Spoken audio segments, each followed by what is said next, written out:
Are you ready? Jamie Markley, David Van Camp, and Scott Robbins. We just become best friends. Yep. Making sense of it all. Now I get it. And having some fun. Lighten up, Francis. All right, let's do it. The Markley, Van Camp, and Robbins Show. Jamie Markley, David Van Camp, Scott Robbins. Lots to get to. This is crazy. Somebody tried to ram the White House. Yeah, it was really weird because I see this story pop early in the morning, and then when I got into the studios, I started looking around at major news sites and all that, thinking, well, surely this is going to be the biggest story. And, I mean, it was written up, like, by the time, I don't know, a couple hours ago, like CNN.com had it kind of buried on the homepage, and I'm like, well, that's kind of weird. Why is that? Well, someone crashed a U-Haul truck into a security barrier near the White House last night. The cops have arrested a 19-year-old named Sai Varshith Kandula.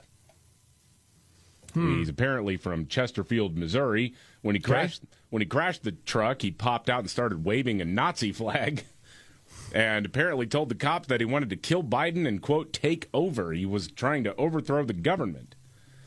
So they're charging him with threatening to kill or harm the president and other Secret Service protectees. But, I can't help but think that this guy doesn't exactly fit the whole neo-Nazi white supremacist mold, and therefore this story's going to go away.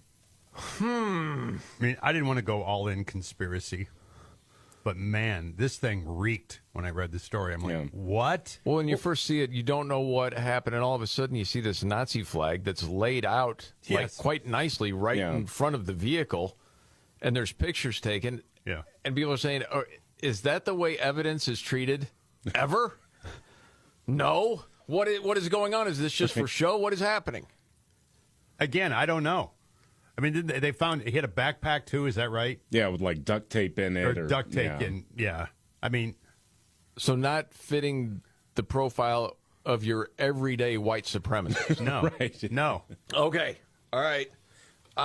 But according to the left, I mean, you can be certainly black and still fall upon the prey of white supremacy. We're told that all the time. If you have conservative thought and you are a person of color, that's what they usually say. So why not this person, too? Mm-hmm. I have no idea. This just seems so diversionary to me. Well, again, Golly. I think it just comes down to it doesn't fit the narrative they would like. So all of a sudden, what could be a big front page story and the lead story for days in that first day falls to number 12. Yeah, I know. You could actually hear, the producers of Meet the Press and all the CNN daytime shows going, oh my gosh, guy crashes into a barrier outside the White House.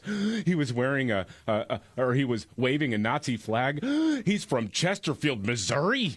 Oh my goodness. Okay, what's his name again? What is it? His name is Sai, hard name. Yeah. Nuts.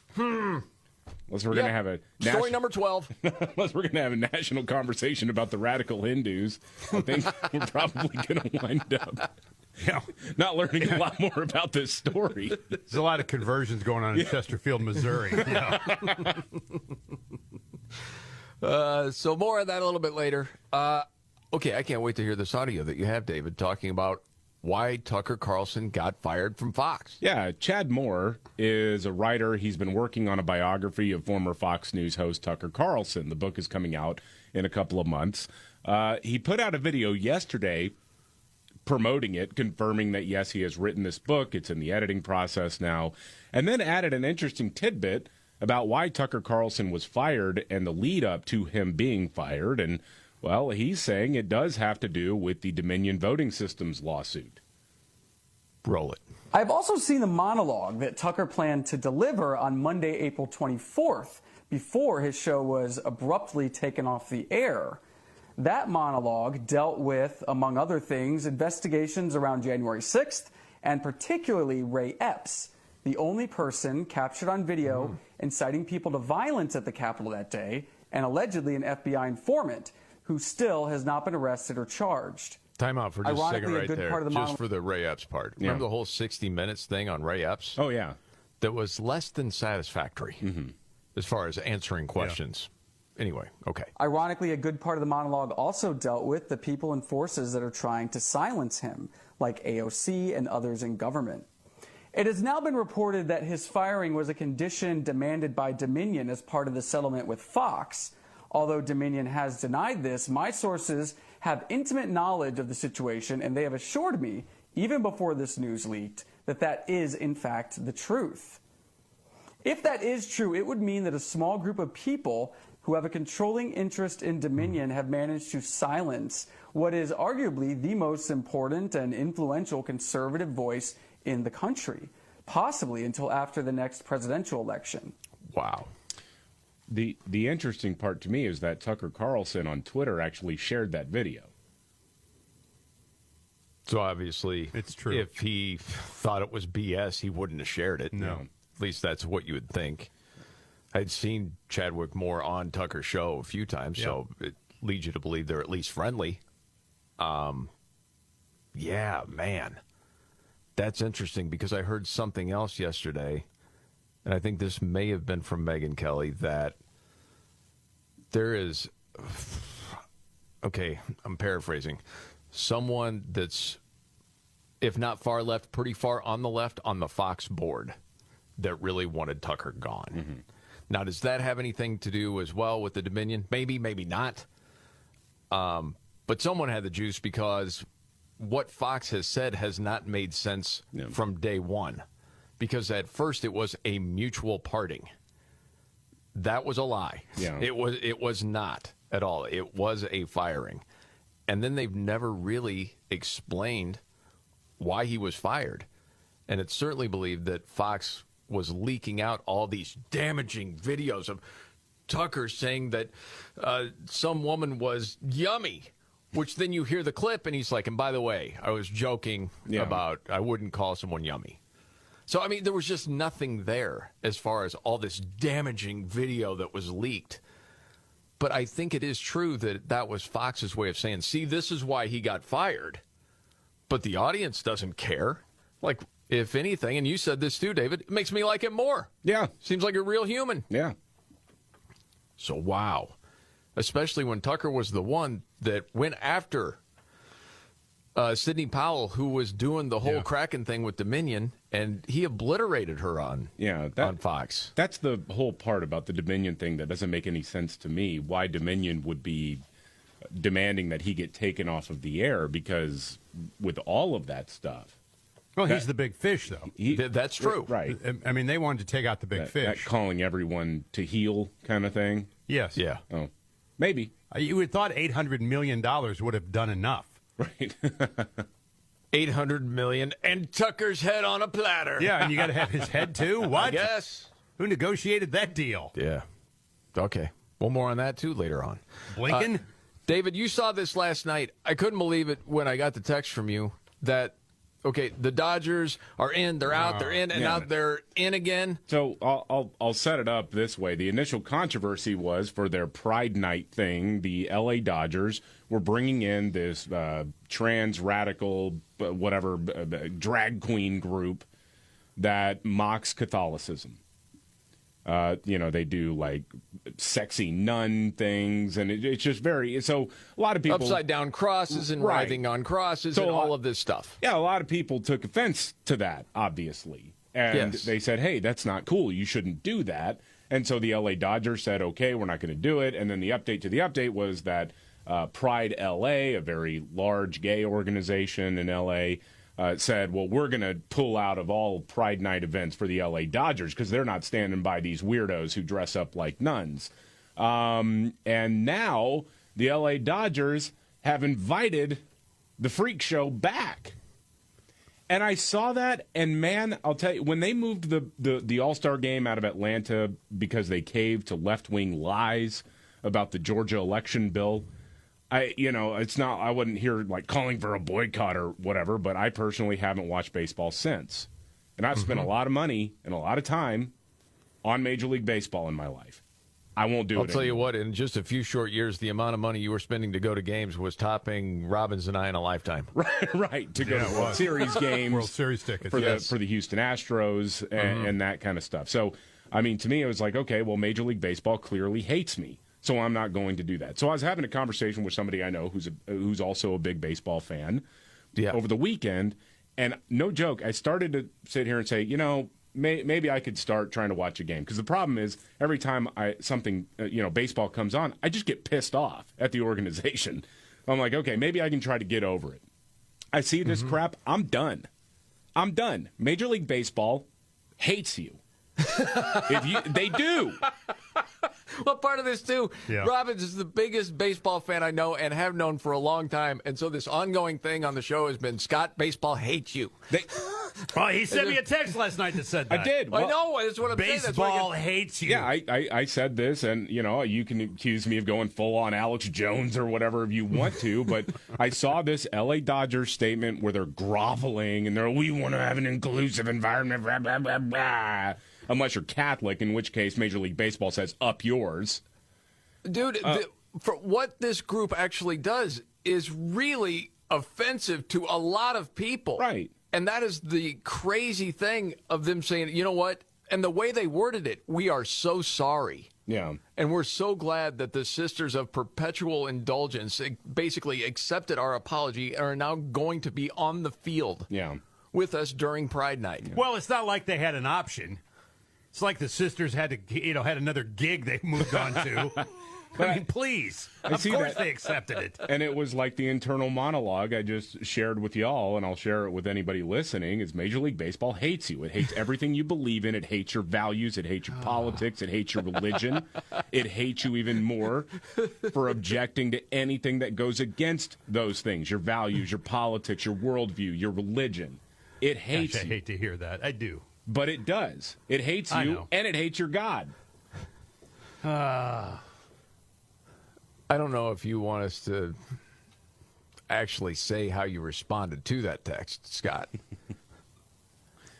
It's up to you. I'm not going to say it. It was a private text, and I don't want to leak it out to the public. I think it was a 2-word response, actually. Yeah, those bleepers. Yeah. Yeah. Yeah, I don't understand why they feel like they have to bend the knee to this group. I don't know. I don't understand it at all. There is one true religion right now in corporate America, and it is the alphabet mafia. Absolutely, 100%. That's it. It's not like is baseball made up of a bunch of drag queens who go to games? Are they going to lose economically here? You know what? Of course not. It's all the ESG stuff. But they can say, no, we don't do that. That's not our audience. I'd love to have a candid conversation with some of the players on the ball clubs who hail from places like the Dominican, Puerto Rico, Venezuela, Cuba. I would love to hear their take on the drag queen nuns. Oh, man. Yeah. Yeah. I would love to hear that, too. They got special seating, like you get box seats, bleacher seats, reserved, and drag. They hate you. Drag queens here tonight from San Bernardino. A group of 10 are here. By the way, we got to get to this real quick. This was from baseball game. Yeah. What happened? I saw this. I almost hate to share this because baseball hates you almost as much as it hates birds, okay? Will Brennan, he plays for the Cleveland Guardians. He killed a bird yesterday.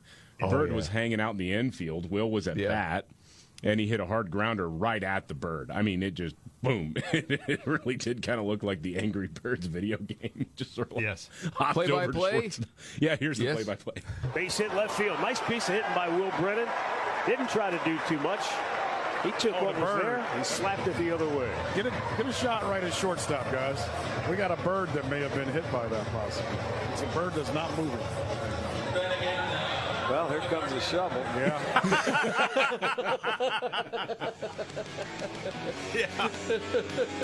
Here comes the shovel. Oh, man. Who's going to try to sell that dead bird? You autograph it. Dumb and Dumber. Yeah. Our pets' heads are falling off. All right, news update next. All right, the Markley, Van Camp, and Robbins Show. Jamie Markley, David Van Camp, Scott Robbins. Saw this at the Washington Examiner.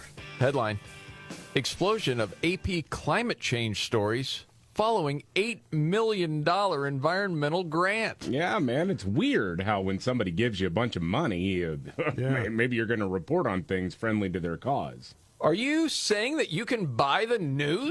Yes, you can. Absolutely. Yes, you can. Absolutely. It's just another example. As the story says, in the year following, a grant of more than $8 million to the Associated Press from key climate change advocates, the news service has poured out at least 64 stories warning of environmental calamity, according to this new media study. It's Media Research Center Business. They charted the stories and language used following the multi-million-dollar grant, found that AP had used over 500 environmental extremism buzzwords in the stories. So, yeah, you make it into this thing and scare the crap out of people. Mm-hmm. Then you can control it with your dollars. Yeah. Yep, everything's for sale. Did they ever talk about that when you were studying journalism in school, David? Yeah, that was the If the Check Clears 101 class. Yeah. Got it. Yeah. Just checking on that. You report this story in two ways. One, the truth. The other one, if they pay you. Yeah. Give me an example. Yes, okay. Got it. Perfect. Other news out there. Speaking of crazy amounts of money, I understand the Taylor Swift tour, the tickets. Oh. People were paying over $1,000 easy. Yeah. And now you can buy rainwater from one of the shows? Well, the Boston show over the weekend, it was pouring down rain the entire time. Okay. I mean, pouring down rain. All right. And she played. She played for like 3.5 hours in the rain, right? Okay. I'll credit her there. So now in the marketing... Okay, hold on. Was there a cover over her? No, she was out in it. Okay. She was soaked, man. I mean, the band was it was weird. Well, okay. I know. I thought the electric stuff, too. Who knows? But all that being said, they started selling little packets of rainwater, little vials of rainwater from the Taylor Swift show. The people collected. Yeah, that they collected during the show, and they were selling it, and they're selling it online. Mm.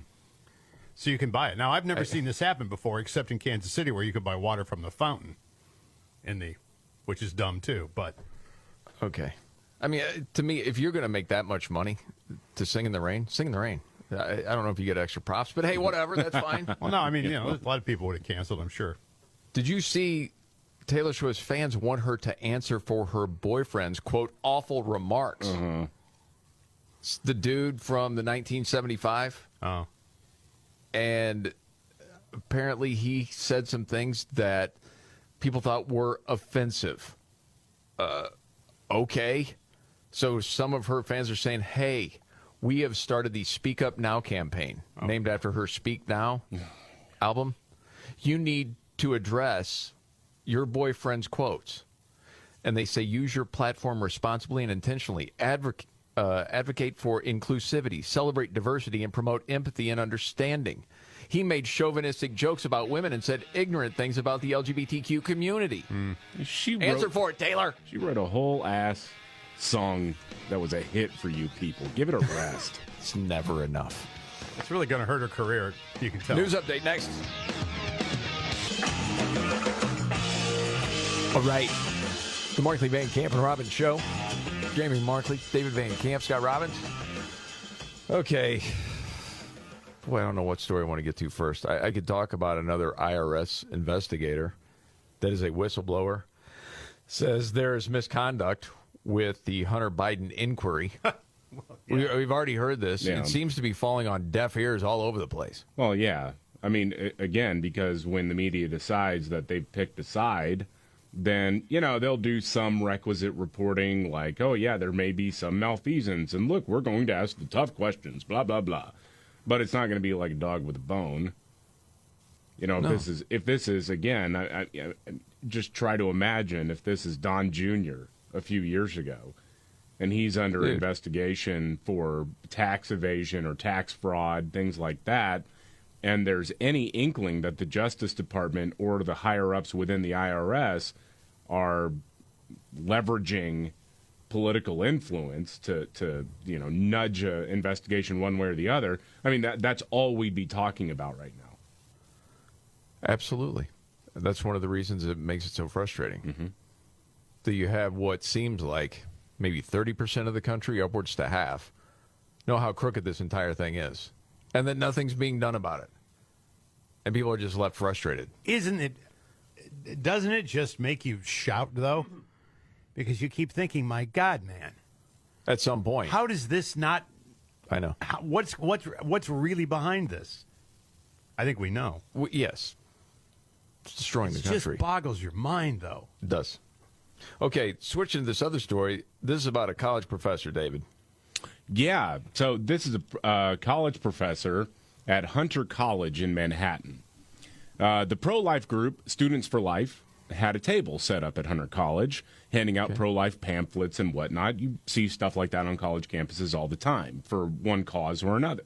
Sure. Well, this professor, Shalyn Rodriguez, totally flipped out on them. This is crazy.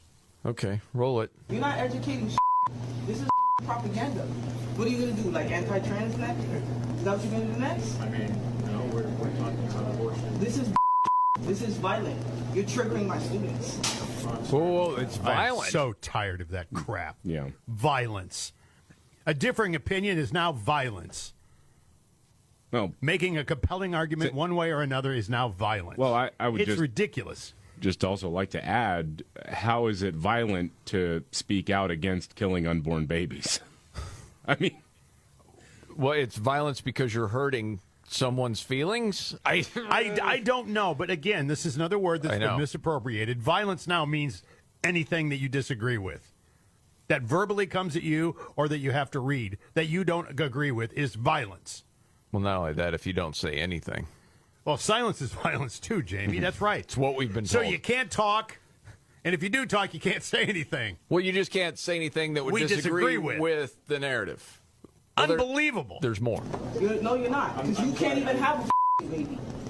So you don't even know what that is. You don't even know what this is. Get this out of here, yo. Whoa. He grabs the pamphlet, starts throwing them, all that stuff. The college says, well, we are investigating the circumstances surrounding this event, blah, blah, blah, blah, blah, blah, blah. Here's the video. Here's what happened. Here you go. Right. I'll give you 10 minutes. Yeah. Right. Yeah. Well, it's simple. The union that represents educators in the college system says that they are standing behind her 100% because they have to fight against the right-wing media machine trying to damage women's health and whatnot. Women's health, it's pro-life students with pamphlets. You don't have to take one. Right. You can ignore. It's simple. You can debate and you can disagree and you can walk away. I mean, if that's the new far right left. Right. Right. I mean, you agree or we go after you. Right. I mean, there's no debate about it. The other thing is she said something that was very hurtful to trans people as far as I'm concerned. Right. No, you're not. Because you can't even have a baby. That's true. So you don't even know what that is. What do you mean? Sorry. Can't have a baby. Professor, it's 2023. Men can have babies now, okay? That's right. That's what we're told, right? We hear that all the time. Yes. Right. Yes. That's very dated, that conversation. That's why we're all told we're supposed to call pregnant women pregnant people now.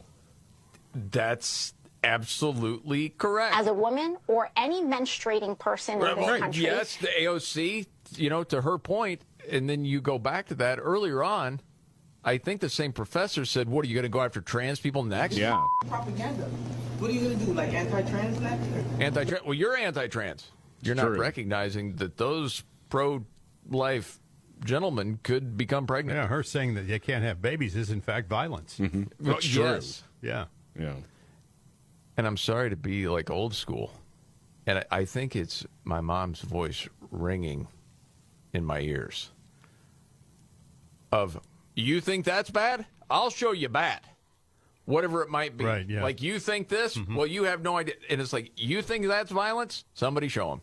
What is violence? What does that really look like? Yes. As a tutorial, just trying to help someone learn. Nothing more than that. Oh, boy. Yeah, that's crazy, man. Yep. Well, thank you for that, David. All right, everybody ready to go around the room and tell their story? We do this every day around this time. And it may not be the biggest story out there, but it caught your attention. Today, David, what's your story? So yesterday, Tim Scott, senator from South Carolina, Republican, announced that he is going to be running for president in the Republican primary. Yep. And I thought it was interesting. We talked about it a little bit yesterday, Jamie, that media was all framing it as, well, he's the only black Republican in the Senate, as opposed to the Democrats who have two black senators. Okay, that's dumb, right? Well, the weird thing is watching liberals try to still call Tim Scott a white supremacist or somebody who doesn't understand being black in America. And especially, I love hearing this explanation from old white ladies like Joy Behar on The View, ABC News. Okay? Here's Joy Behar talking about Tim Scott not understanding the black experience in America. And he's one of these guys who, he's like Clarence Thomas, black Republican who believes in pulling yourself by your bootstraps, rather than, to me, understanding the systemic racism that African Americans face in this country and other minorities. He doesn't get it, neither does Clarence. Right. And that's why they're Republicans. Yeah. Wouldn't you love to be on there to say, Joy, can you explain systemic racism? Yeah. See, here's the thing: is he grew up poor, with a single mom, right? Tim Scott did, and then made himself into a United States senator. And he'll be the first one to tell you that he got a lot of help along the way. But I mean, I think that his experience is worth at least acknowledging. And Clarence Thomas, for crying out loud, came from absolutely nothing, and is on the Supreme Court. I think they have an idea of what it's like growing up, especially growing up in, the 60s in the South. I mean, I think they understand what the black experience is a little bit more than this bitter old hag on The View.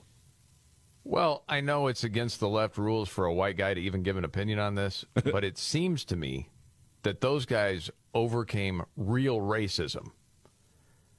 Systemic racism, you can hear that debated, and it can leave people saying, it doesn't seem like what you're saying is really always there. But at best, let's call it racism light. Mm-hmm. Okay, those guys actually overcame real racism. All right, so yes, I think they've earned their place to talk about what it is. Well, instead of Joy Behar saying, well, they don't understand. When does a privileged white woman get to talk about the black experience? Golly. I mean, seriously, on what planet? That is... Shut your mouth. The fact that that's under a news banner at ABC is really the one that takes the cake. If they just said, hey, it's old hag hour, whatever, but to put it under the news banner is really something. All right, Scott, what's your story? David and I did this story yesterday, but I have some clarification today. A train carrying 60,000 pounds of an explosive chemical mysteriously arrived empty in California 2 weeks after it left Wyoming, sparking concerns about the security and safety of rail transportation. The missing cargo, comprised of ammonium nitrate, a substance commonly used in fertilizer and also a component in explosives, is just gone. It was there and it arrived in nothing. Now, according to Union Pacific today, the rail company that was responsible for transporting the chemical, its investigation indicates that criminal or malicious activity is very unlikely. A rep from Federal Railroad stated the leak may have occurred due to the train's car gates not being properly closed during the 1,000-mile journey, causing the chemical to seep through the rail car. Okay, that's significantly worse than somebody hijacking the train cargo. You've got it seeping into the ground for 1,000 miles. The door. I forgot the door, left the door open. Tell you, man, the corn is going to come up real good on those tracks, though. Steve, what in the hell?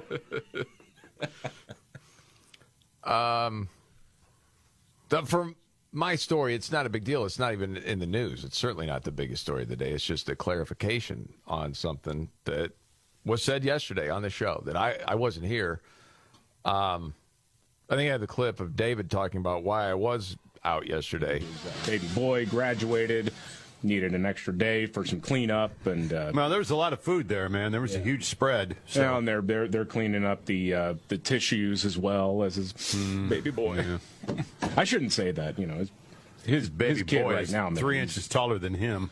Yeah, his baby boy can deadlift 500 pounds. He'll kick my ass if I talk too semi. much. Yeah, I mean, Okay, an inch taller. All right, that was fake news. One. It looks more daunting than that when you're side by side. I just have to tell you, he's a lot stronger. I'll give you that. Tissues. That's not true. Okay, I'm not going to say that there wasn't any tears, but I tried to hide them like a man. Mm-hmm. All right, I wore glasses throughout a lot of the weekend. he did too. I don't know if you get any extra points. He is the youngest. Okay, so it was kind of the end of a few things. All right, and yeah, there were no tissues. That's it. Maybe just a hanky. You try not to let anybody see it. Is sort of the thing. I didn't see. I wasn't privy to any of it. I saw no lip quivering going on. Well, if I was going to let anybody see it, it ain't you. Well, when your daughter got married and walked her down the aisle, I saw that. Me? You were crying. Dude, I did not. I did not lose it walking down there. I had welled up, but they did not go down the cheeks. It was welled. But it did not go down the cheeks. All right. I have the video. All right. Maybe it didn't go down the cheeks. You are the captain of fake news. It certainly was a lip quivering moment. Yes. Okay. Absolutely. I'd never seen that before. It was quite shocking. Listen, man. What? Okay, there have been different times of we go through men crying on this show. Yes. Okay? And I think we've all agreed there are times that it's fine, and there are other times where, it is certainly not okay. All right? Yeah. As an example, It's a vindication for a lot of people. like Van Jones talking about Van people Jones. didn't feel well. Yeah. Okay. All right. There's all of that. So what I did for my son, the same thing I did with my daughters, was you put together, it's probably over 100 photos, and it starts from before they were in school all the way to like graduation. And then you put it into, Mac or whatever, and it spits out some music, and there you go. And yeah, it can make you well up when you watch those. And then I write this, long note to my kid. I've done it for all of them as they graduate in this next thing. And so, yeah, I mean, you're sort of primed for it. And then when you see certain people that you feel like have helped along the way, it can get a little bit. No, it wasn't like that. Okay? It didn't. It wasn't that whole thing where it went on and on. It was just, it was hard to hold him back, but I feel like I did okay. Right? Shut up. It's all right to cry. Crying takes the fat out of you. Shut up.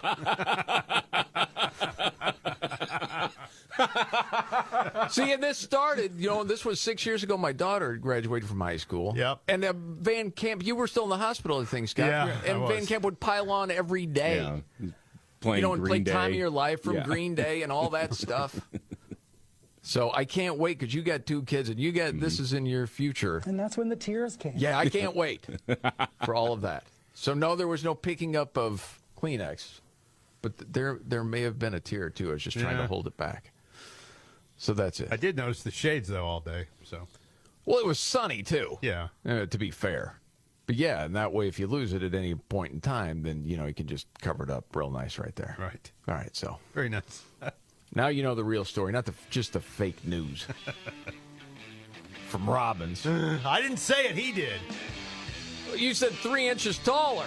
Well, okay. Let's not get too crazy. If you stand, you guys next to each other, he looks like it. Okay.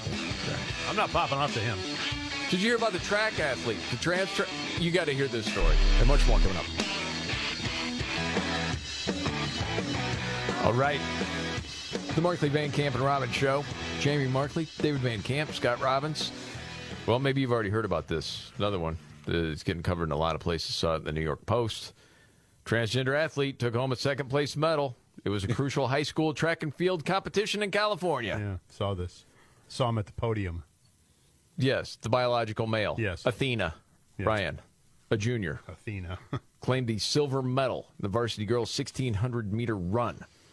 So going to the finals now. The California Interscholastic Federation State Track and Field Championships.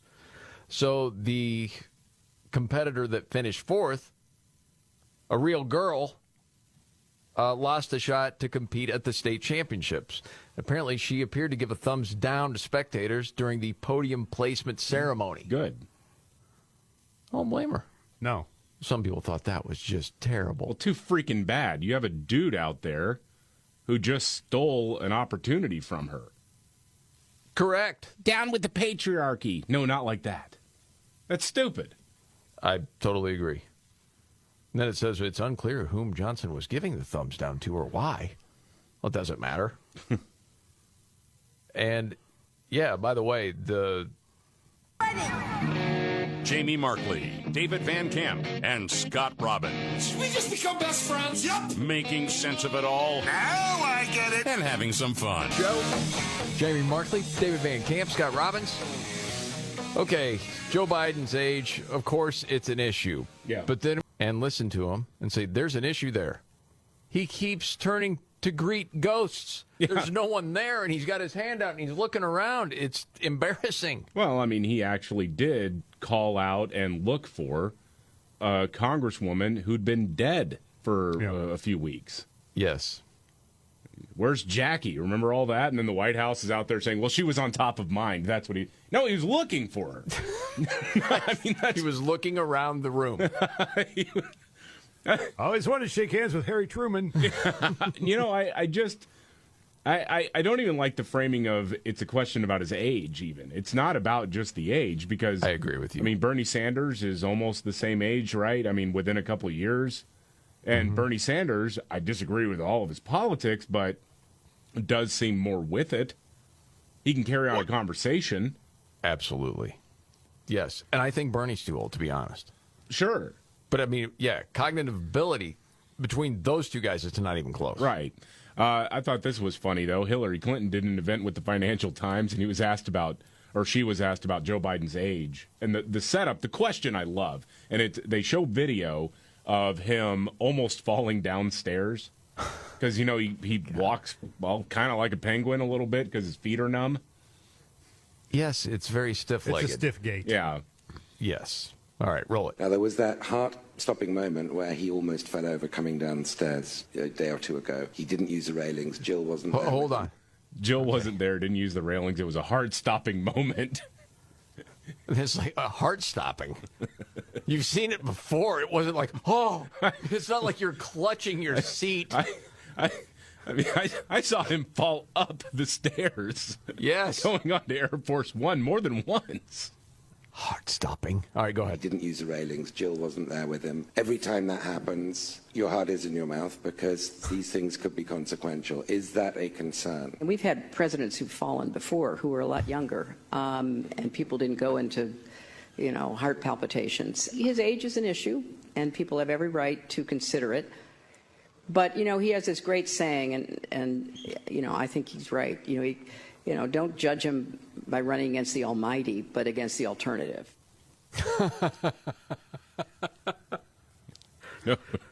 Okay. So she acknowledges the age thing. After, I hate to give her any credit for at least saying to the wuss reporter, well, I've had other people do this. It didn't give them heart palpitations, which is true. Yeah. But all I can ever think when I hear her is she wants to run. Gosh dang it, I thought the exact same thing. Thought, here she goes. She's greasing the skids. Here we go. Yeah. Watch him. Yeah. Well, he's too old. How much younger is she? Like she's 5 years? She's the young, spry alternative. Let me see. Hillary Clinton, age 70-something, right? She's 75. Yeah. So 5 years younger than Joe Biden. Okay, yeah. Oh, listen, don't think for a second that I'm saying, yeah, come on, Hills. That's not it at all. No, but I know exactly what you're saying. Though. It's not even close between her and Biden as far as a cognitive test. No. And she knows it. Mm-hmm. But the cognitively declined seem to do well in the Democrat Party. Well, they'll prop you up. I mean, it's the machine that's running it all. She's got to really start slipping more in order to be accepted. You can be a box of rocks dumb or poor Fetterman. I mean, close to who knows what, or Biden. It's fine. They'll prop you up as long as you vote the way they want you to. But Hillary really wants the juice. She wants the power. I thought the exact same thing. I thought, here she goes again, casting doubt on the sitting president. Yes. For a little primary run. Yep. Because she wants that gig badly. And she's running out of time here. Goodness, so, yes. This is it's now or never. Yeah. And we said that last time. Yeah. Okay, I happened to see this piece today. I don't know if you happen to see it. It's from Hot Air. It was just titled, "How Bad Was the Gaslighting?" I'm like, okay, this is worthy of a look. What are we talking about here? Yeah. From David Strum. And he writes, most people have blotted out just how vile the gaslighting during COVID was. And we don't have to spend a whole lot of time going back, 2-3 years of reliving all of it again. And I think we all remember how crazy it got at times. Until you hear it again. And then you're reminded of it. And Matt Taibbi was writing about this guy that puts together montages. I wouldn't say as good as you put together montages, David. I think you're great. But it says this whole thing was so irrational.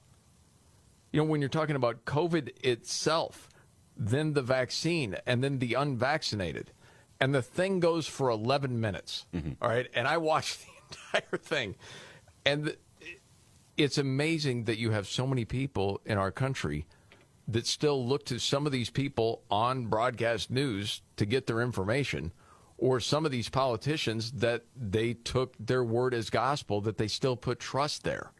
But just as a sampling, maybe 20 seconds here and there, near the beginning, no one was safe from this thing, remember? If the whole world isn't safe, none of us are safe. No one is safe. No one is safe. Nobody is safe until we're all safe. Health experts have been saying nobody is safe. Nobody is safe until everybody is safe. Nobody is safe. The science is clear. None of us are safe. And it goes on and on and on. Golly. Okay, it's like all the talking point, right? And then you go to the next phase. Who will not get the shot? The unvaccinated clowns. Idiots who think that they can do their own research. Remember this? Oh, yeah. Because what you would do is you would read all these different things, because there were, different papers being written in Israel and Sweden and Denmark. And this is what they found out about kids and COVID. And you're trying to figure out, okay, exactly what's going on, because that doesn't match what we're being told. How dare you think that you can use that computer of yours and look things up for yourself? Yeah, how dare you? You can't do that. We make the rules. Don't do any of your own research. Doing your own research is associated with conspiracy theory circles. This go-it-alone approach, doing your own research, that can have serious consequences. You should get prison time for even questioning the vaccines. Can we all stop saying, I need to do my own research? That phrase, do your own research, is 4 words. 4 little words that are hurting America. Doing your own research hurts America. There's little effects. But it's all the same people. Oh, yeah. It's crazy, man. And then, you get a little bit further into it, and then it's, of course, the unvaccinated, those dirty people. We are not the problem. The problem are the unvaccinated. The unvaccinated threat. Unvaccinated people are a threat, a direct threat. The threat to all of us. The unvaccinated are a risk to all of us. People have a right to be protected from the unvaccinated. Maybe there should be laws that allow them to be kept out of the building. So at least... Unbelievably. Is it just me, or when you hear it again, you're like, that really was crazy? No, and it pisses me off even more now. Yeah, absolutely. Yeah. I remember hearing I remember experiencing it. When it was at first, 15 days to slow the spread, and you're like, okay, I guess if you can swing it, just try not to be out as much as possible, I guess. Okay. And then it goes beyond that. Then it's like, oh, we're actually going to shut down for a month. A month? I mean, holy mackerel. Yes. Well, another part of it, it's funny, is you got, it's Fauci, Rochelle Walensky from the CDC, I think it was Biden, all of them saying, you get the vaccine, then you don't get COVID. It stops. Right. And then you hear a news person say, and Dr. Fauci has come down with COVID. Yeah, right. One after another, just to sort of expose the lie. I mean, on this show, because I handle a lot of the back and forth from people, I can't tell you, I'll bet 10, 20 times we were accused of killing people. Oh, yeah. Even though we were all vaccinated on the show. All you were doing was talking about the things that came to light about people getting it, or there might have been some sort of vaccine injury, or the fact that okay, when you actually do the analysis, for a young person otherwise healthy, there's more risk with the vaccine than there is getting COVID. Yeah. Oh, you're killing people. Right, and how do you guys sleep at night? You're like, well, hold on. Thousands of people are dead because of the things you say, and oh my gosh, it was incredible. I don't hear from any of those people anymore, by the way. No. Well, no. They crawled back into their holes and they all died. They all died from heart inflammation. Right. Yes. Right. Okay, Bud Light, another story, David. What's up? Dude, this is remarkable. The sales of Bud Light are down for 6 straight weeks now, down 25% according to new numbers from Bump Williams Consulting and Nielsen.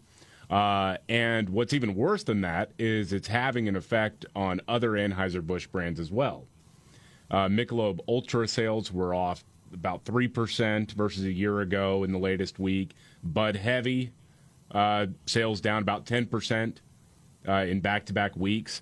Busch Light down 6.8%. Natural Light, Natty Light down 2.8% in the week. Bud Light has lost $110 million in sales volume year-to-date compared to the same period last year. And this is on, just ahead of Memorial Day weekend. This is the beer drinking season. People out grilling, having a good time, get a little vacation time and whatnot. And people are just done. And I go back to the conversation I had with a woman I know who said, at first I was kind of giving them a break to let them come to their senses. But then when the head of Anheuser-Busch on a sales call or whatever said, well, it's a lot of misinformation about the whole Dylan Mulvaney thing. We're not, misinformation, people falling for this and watching Fox News and all that kind of stuff. That pissed her off. And she and her buddies on Facebook and whatnot, they're all sharing the graph that shows you all of the Anheuser-Busch products. And they're not buying it right now. No, and we talked several times, having known people working for AB over the years, driving trucks, that have no decision-making juice at all when it comes to marketing, are getting slammed by a bunch of people. But then another mistake, dude, from the top, telling the regional sellers, here's your line that you give to people to buy from you, which was, and I'm paraphrasing, people need to stop watching Fox News all the time, okay? This is not a big deal. Okay? All you had to do is say, you know what? We were misguided in that. We're sorry to our customers. Yeah. They won't do it. No, they won't. They can't. They're hamstrung now. I've gotten a couple of memes from people with the Budweiser end cap, the Bud Light end cap, all stacked up, and the sign on the top just says, take what you want. Well, and this speaks to what former Anheuser-Busch executive Anson Frerick said on Fox Business the other day. I think this boycott is going to go on a lot longer than people give it credit for. And there's 2 reasons that boycotts tend to be successful.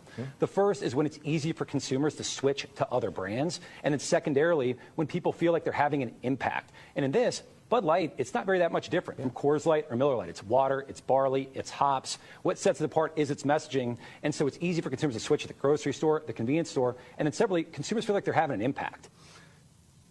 That's really true. I think there's something to that. Wow, man. It's actually worse than I thought it would be at this time. I thought it would have sort of leveled out by now. No. But people are not forgetting. Dave, we've said this before, though. Now, if you order a Bud Light, your buddies are like, Yes. Well, the other thing is, and I know that they call it a boycott, and I get why. But again, I've never heard about a formal boycott. It was just people deciding, forget it. I'm not buying it. Well, who are they to call it a boycott anyway? How do they know? It's a they-them-cot, okay? All right. Other stuff we got to get to. Okay. A fake state of emergency over school choice in North Carolina. Have you heard about this? We will get to that and much more coming up right at 8. The Markley, Van Camp, and Robbins Show. Jamie Markley, David Van Camp, Scott Robbins. So a state of emergency in this state. Yeah, the Democrat governor of North Carolina issued a state of emergency because lawmakers are considering school choice legislation. What? Now that's what a lot of people want. Yeah, and it's not a real state of emergency, by the way. This is just dramatics, essentially, cooked up to rile up people. That's the whole point of this. It's extremely dishonest to say it's a state of emergency. He's sitting there, he's got the governor's office seal in front of him on the podium, and he's going, I'm issuing this state of emergency. it's not really any sort of executive power being exerted here, at least not yet. But here's the governor, Roy Cooper, talking about this.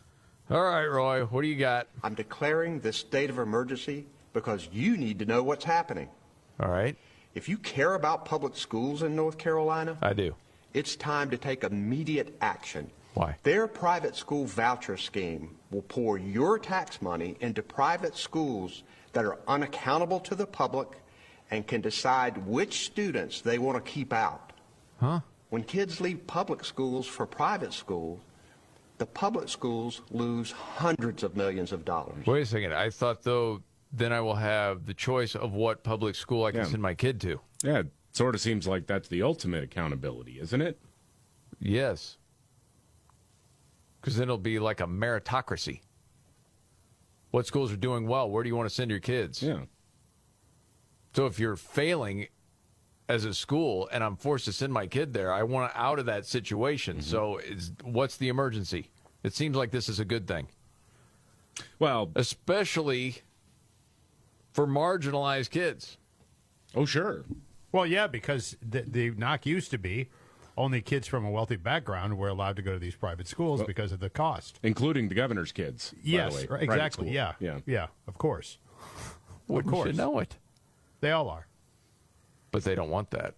So how much the teachers' union is giving your campaign, Governor? Because I don't know, but I'm guessing it's something. You're getting something for it, or at least to the Democrat Party overall, and, all that stuff filters down.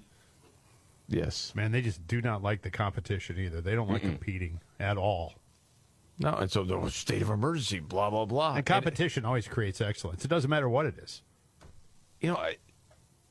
Sorry to go back to the story again, but it was earlier in the show. It's still crazy to me what the Los Angeles Dodgers have done as an organization. No, I know. If you haven't heard this story, it's gone back and forth. Now, is this 3 times? Yeah, now it has. So they initially had for their Pride Night festivities the Sisters of Perpetual Indulgence, some freak show drag group that makes a mockery of Catholicism.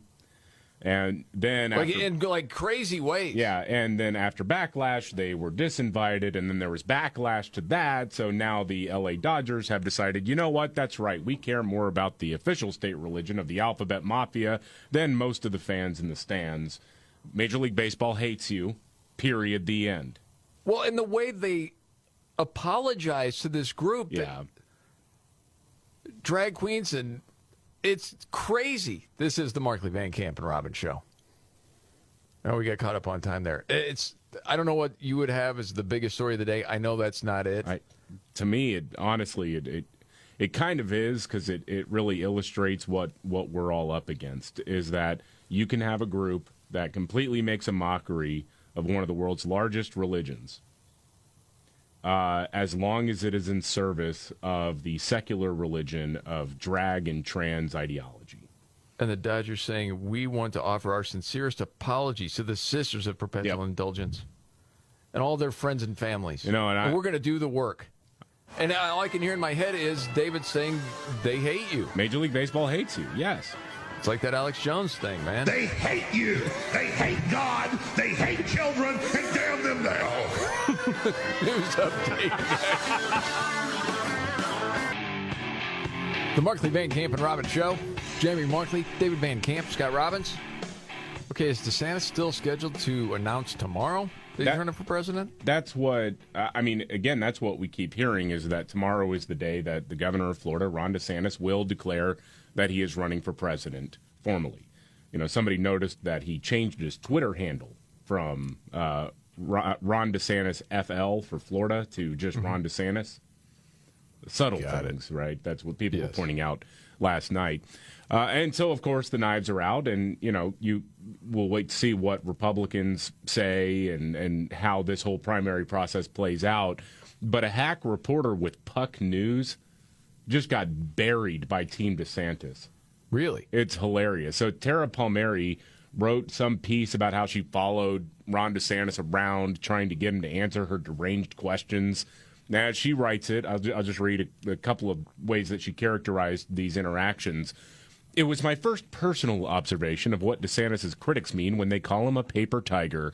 a superficially perfect test tube Republican candidate who, on closer inspection, is probably not ready for prime time. He was perhaps a little scared of the spotlight. He had trouble making eye contact with people in the crowd. I peaceably followed him down a stairwell, asking him questions, each of which he ignored. DeSantis seemed almost to be running away from me. So the DeSantis War Room team, the Twitter account, posted some of the questions she was yelling at him while he's going to the vehicle. All right. Roll it. Governor DeSantis, you can talk to me. I'm also Italian-American like you. If that makes any difference to you at all. Why are you against Disney characters? Which one is your favorite one? Yeah, which is your favorite Disney character? Oh. So that's the bombshell? Yeah.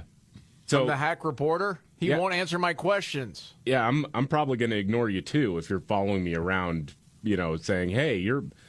Somebody's like, hey, I have Belgian ancestors, too, Mr. Van Camp. You could talk to me. I'm like, you're a psycho. It's going to be wild, man. It really Once is. this thing gets rolling. He should have said goofy. Reminds me of you. Well, Trump has a lot of surrogates out there. Yeah. But there have been a number of people that either worked for Trump or were around Trump that are now on DeSantis' team. Yeah. So, it's going to get ugly. There's no way around it. Oh, for sure it will, yeah, because it already has gotten ugly in a lot of ways. So I think, when you have the Trump campaign, or the PAC, I should say, that's supporting Trump, spending more money than they were taking in on attack ads against Ron DeSantis before he even announced, you can tell who the threat is. I think so. To the Do you Trump think team. there was a hope that maybe if there was enough that he just wouldn't run? Yeah. And, again, I have no idea how it's going to play. Sometimes you can have a promising candidate, and once they get under the scrutiny, Ron DeSantis already has been under national scrutiny, but it's a different game when you're actually running for president. Yep. So maybe he will crumble. I have no idea. Scott, do you remember Scott Walker in 2015? No, I forgot about that. Was there somebody named Scott Walker who ran for president? I don't remember. He was your guy. I just remember Well, he the melted first time too. he was not nearly as polished as people thought, because in Wisconsin he was dominating. Oh, yeah. There was a lot to like, and then out on the national stage, and it just didn't translate. Yeah. So you don't know. Oh, But your gut is DeSantis is further along than Scott Walker was at that time. Yes, Walker had my vote. Tell you that. Yes. So did Chris Christie. Mitt Romney at one point in time. But we don't want to bring up all of that. I'll tell you what. You know what? That's just it. Usually you think, well, who are you guys? Who are you going to vote for? Who are you going to vote for? You don't want to know who I'm going to vote for, because whoever it is going to lose. So let's just dial it back. You are not the only one that was ever on Team Mittens or Team Walker or Team Christie. Team Christie seemed a little more rock solid, didn't it, at the time? Dude, you and I, we were arguing about the bridge thing. I'm like, this is going to be it, dude. You're like, this is nothing. I didn't think it would be, but that was just the beginning. That was the tip. Yeah. Okay. Switching gears. Okay, so we've got a dress code. And is this to do with high school and graduation? Yes, it does. Some places are stricter than others, and in this particular school district in Mississippi, it is very strict. Harrison County, Mississippi, a teenager who says he's a girl sat out his graduation because he wouldn't adhere to the dress code. A student, identified as LB, was told he had to wear a button-down white shirt, a tie, black pants, and black shoes. But he says, well, I'm a girl. I don't want to wear that. The family took the school district to court. Well, they lost, so he sat out graduation because he just wouldn't put on pants. He did an interview with WLOX-TV saying that it was harmful for him to wear pants. What? Me going to graduation and what they asked me to wear would be me telling them that it's okay. And it's not. It would just feel like I was shadowed and tainted by bigotry, hate. Tito made fun of me. No, it was kind of funny because another student who was actually a female wasn't allowed to walk because she did wear black pants, and that was against the dress code. I mean, you know, you can argue back and forth about dress codes, whether or not it's too strict. I mean, I certainly had experience with that in high school because I was a no good dope smoking hippie, and I had long hair, and I got suspended from school because I didn't have my hair cut. I went home, and I was all like... Wait a minute, man. I didn't know that. Your school, they had the dress code for hair length? Oh, yeah. Yeah. Dang. Wow. And it couldn't touch your collar. And so mine was fully on my shoulders, and I had been kind of getting away with it. No one had said anything. And then there was an assistant principal who said, oh, okay, no, you have to cut the hair. You're going to be in school suspension, and then you're not going to be allowed to come back until you get the haircut. And I was ready to rage against the machine, man. I was ready. I was going home. I'm like, Mom, you won't believe what these fascists in my school are doing to me. They're telling me to cut my hair. And they're not going to let you back in the building until you get it cut? Yeah, that's right. Isn't this tyranny? Let's take them to court. And? David, we're going to Fantastic Sam's, and you're going to get a little trim, okay? Yeah. It's not that big of a deal. Yeah. Well, and you've heard Robbins and I talk several times. If you played in a sport in the 70s and most of the 80s, it was the same sort of thing. Yeah. You had to have your hair cut to a certain length. Above your ears. Yeah. So when we see high school players today with their freak flags flowing all over and the lovely locks that they have, you're like, golly! Oh, yeah. It especially ticks you off. Oh, it does, because I loved my hair, and I hated cutting it. Well, you had to wear a tie, too. We'd wear a tie. Yeah. Game day. Oh, we had to do that, too. Yeah, game day, you were wearing a suit and tie. Suit and tie. Yep. But that's just what it is. That is the dress code. You know? So, I mean, as now far you got a as this freaking whole... senator with a hoodie and shorts on. Yeah. John Fetterman, yeah. Yes.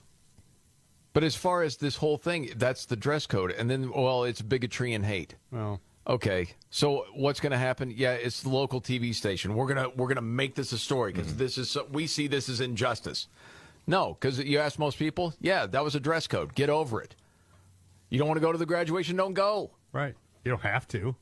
No. By the way, side note on graduations, if you had to guess your high school graduation, Scott, how long did it last? Maybe an hour. Because I was thinking mine. I was thinking there were like 3-4 speakers, and it was like an hour and a half, hour 40 minutes. Do you remember how long yours was, David? Mine, we had it at the Toyota Center in Houston where the Rockets played. Yeah. And it was like every school district was going through there, so it was a tight 45 minutes. It was like, all right, we got to move on to the next school. Got it. I think we had 2 speakers, and I was one of them. Wow. So I was brief in my remarks. I want to get the hell out of there. My kids' graduation had 37 minutes. Wow. I was like, this is awesome. That is really moving it, though. Yes. No speaker? No, there's 2. Wow. Yes. Brevity, my friends. Yeah, it was great. Yes. Yeah, not like what I remembered. And I think for the junior high, I was talking to a guy that was on the school board. He's like, man, I clocked it, man, 23 minutes. Gee whiz. Like, yes. That's outstanding. No, that's making a difference. Oh, yeah. I'm all for that. Okay. Oh, there was another story out there today about Jeff Bezos, Amazon guy, multi-billionaire. He's engaged. Mm-hmm. The girlfriend, Lauren Sanchez, she was like a news reporter, news anchor, whatever. So when he got divorced, they were already dating, that sort of thing. And I happened to see this morning and mentioned it. I was like, wow. And he started going off. I said, do you think we should talk about this today? And you're like, yes. Well, yeah. And why is that? Well, I'm sure she loves him. I'm sure of it. It has nothing to do with the cash, is what you're saying? No, not. Listen, man.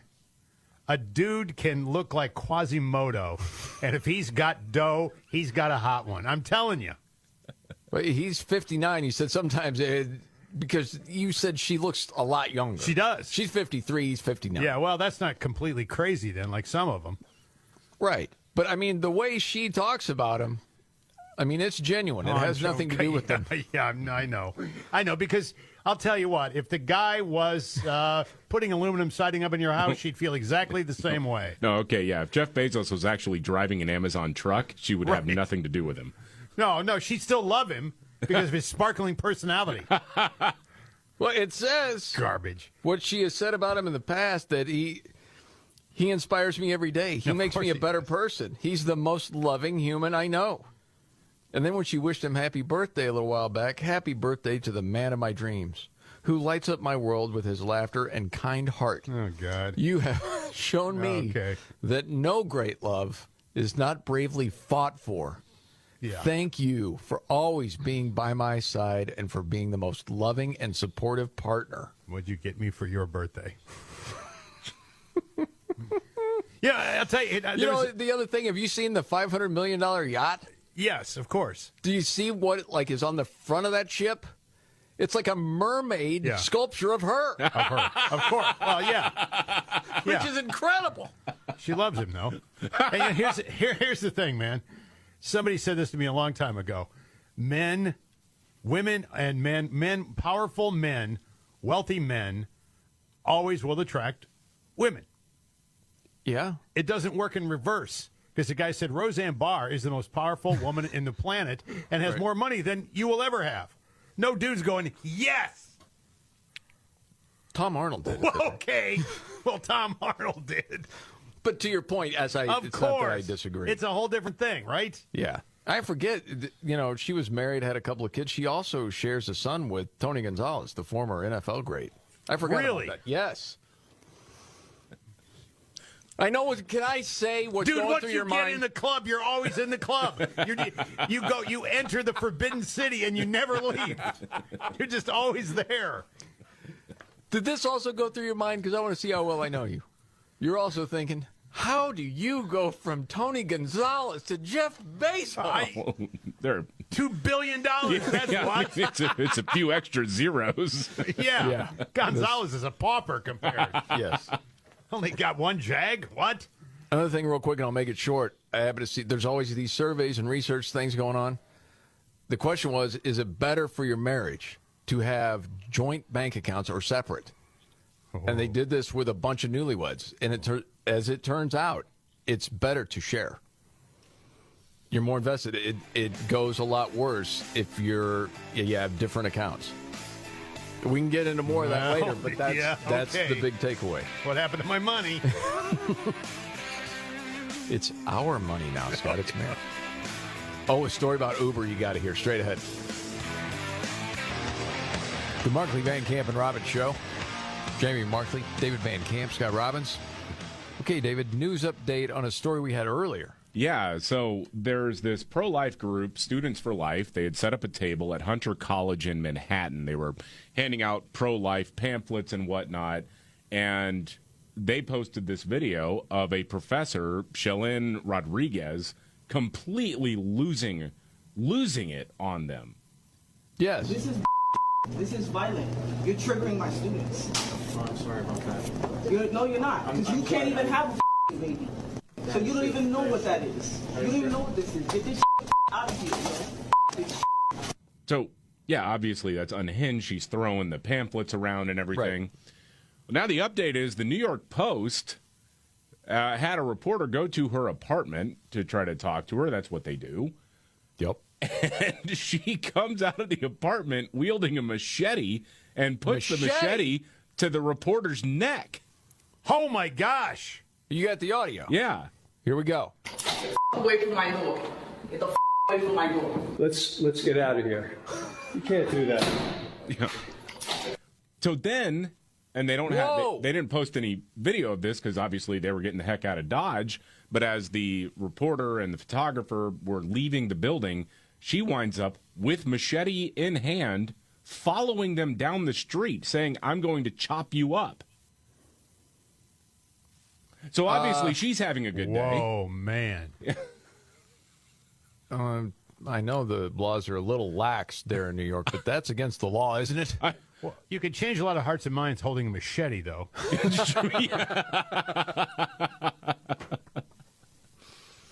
I mean, what? I just see the headline, wielding a machete. Like, unhinged NYC college professor holds a machete to post reporter's neck. That's the headline from the New York Post.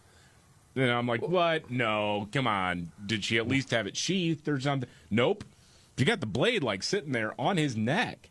When does the school launch their investigation? Oh, you got to.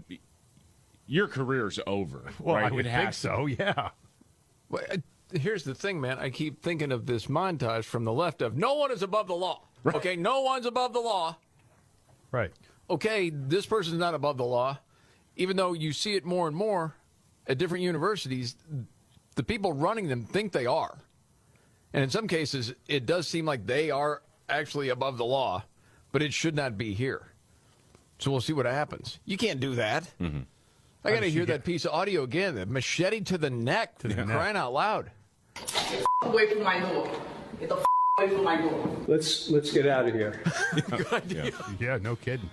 That's cool, calm, collected right there. Yeah, okay. You crack down on machetes in this country. Are you talking about common sense? Weapons of war. Machete? Yeah. Control? Okay. I'm all for it. This is the Markley, Van Camp, and Robbins Show. Are you ready? Jamie Markley, David Van Camp, and Scott Robbins. We just become best friends. Yep. Making sense of it all. Now I get it. And having some fun. Jamie Markley, David Van Camp, Scott Robbins. Okay, so Florida is about to become a terrorist state. Yeah. That's in the news. That's what we hear. Yeah, that's what we're told. The NAACP, I don't know if you saw this, put out a travel advisory for black people. We pointed that out yesterday, telling them to not go to Florida. It's not safe for black people to be in Florida. Based on what evidence? Just trust me, dude. That's what it is. All right. Based on what? I don't know. Ron DeSantis doesn't want people to learn about slaves in America. I've read this sort of nonsense because you're talking about what's going to get taught in schools. Yeah. And he's saying, hey, 1619 Project, all this nonsense, CRT, all the trans agenda, we're not doing that in school. Okay? We're going to go back to the basics, especially with history, which, again, as far as these three jamokes on this show, we all learned about slavery in school, how horrible it was. Yeah. People want to act today like, well, it was always, kept away from the white kids in the Midwest that slavery ever happened. Mm-hmm. No. Everyone learned about it. It's just been rewritten. And you've got, school districts and different governors saying, hey, we need to stop teaching this. We're basically pinning kids against one another. We don't want to do that in the United States. You can see what an awful thing slavery was and why we, want to do everything that we can to never let something like that happen again.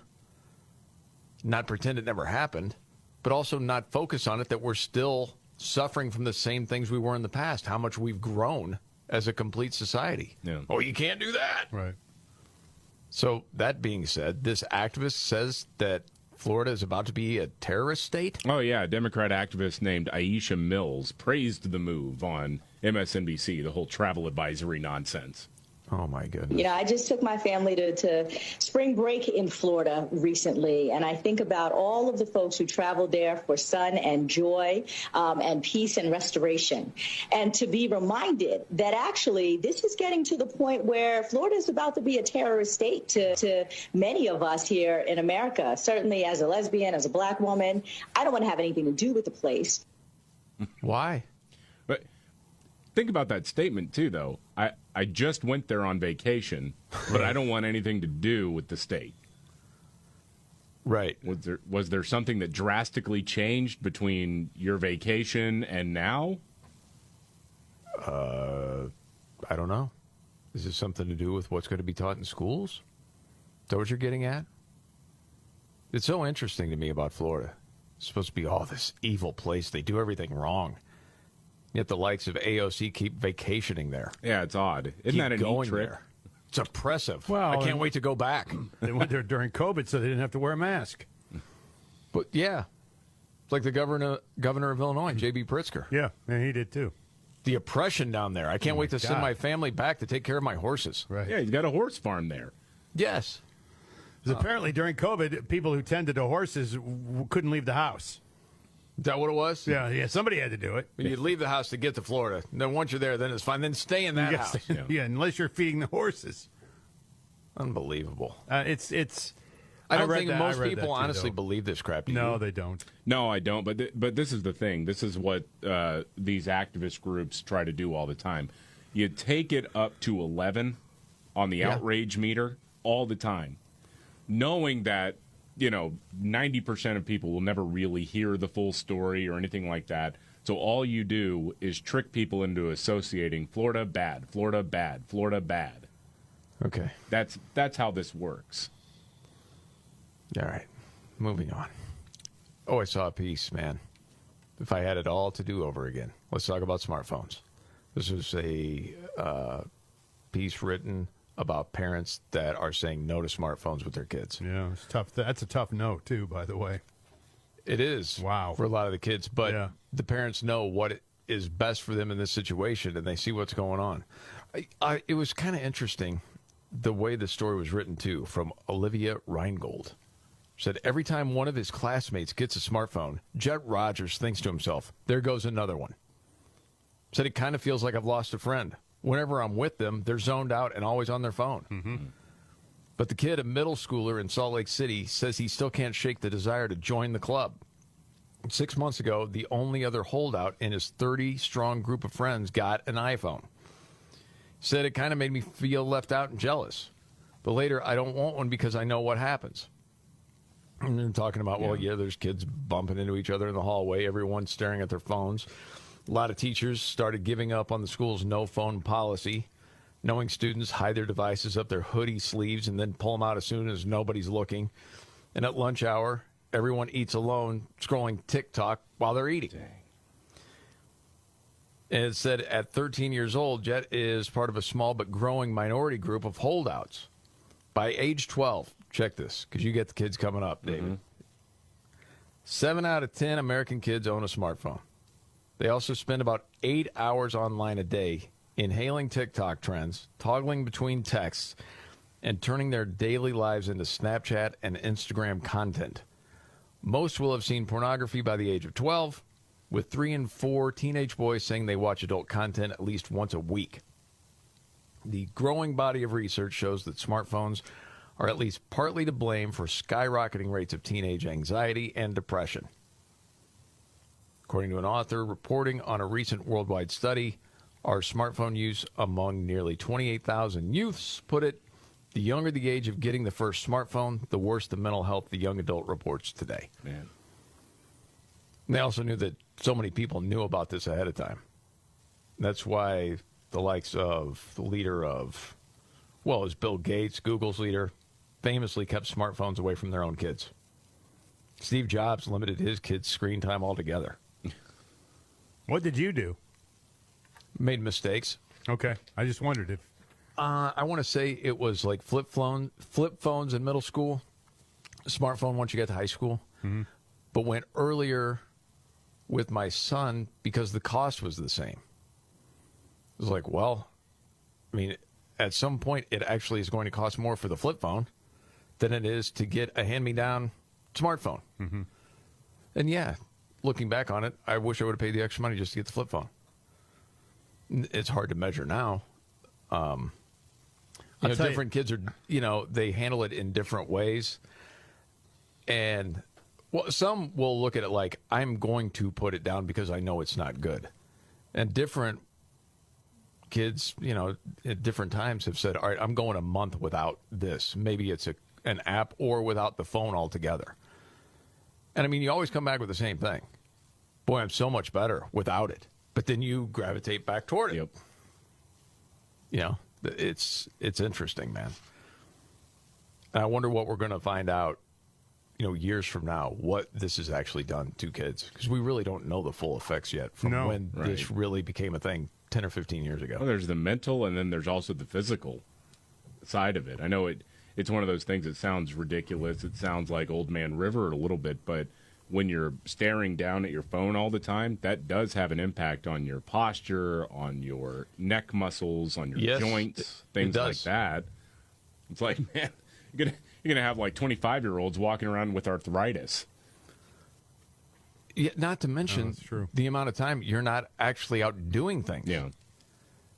And there's no doubt about it. It is entertaining. There's a lot of entertaining stuff, but it does get addictive. So, yeah, I mean, I don't know as far as schools. I can see a time where they will try to outlaw it the best they can. Well, I mean, this was before smartphones, but back in my day, when some people would have a flip phone or whatever, if a teacher saw it, it was gone. That was it. You can pick it up, or your parents can come pick it up from the front office after school. Right. Then you get enough parents saying, you can't take that phone away. I pay for that, blah, blah, blah. And then, the whole fight is on. Thought this was interesting. A lot of people would like to see our president fact-checked a little more when he speaks. Like, hey, where's the fact-checkers on some of this stuff? You got to understand it before you can fact-check it. Saw that at Hot Air. It said Joe Biden isn't speaking coherently enough to fact-check it. I made that up, but that's true. Yes. Huh? Okay. All right. Well, that makes sense to me totally.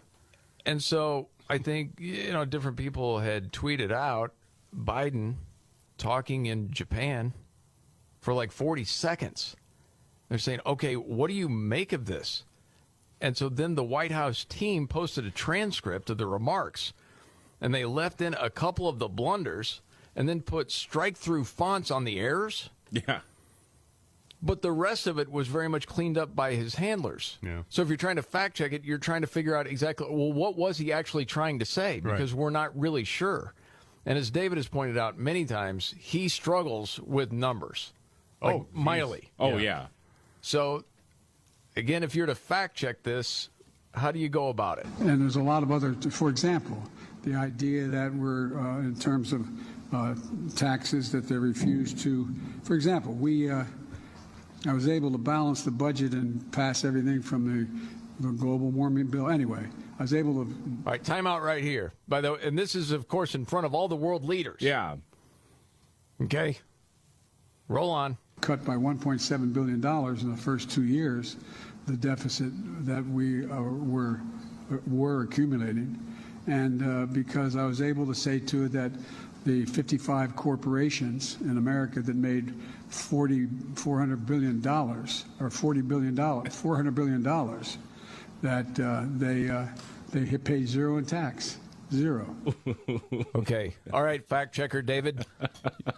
You're on the job. Holy cow. What do you do with that?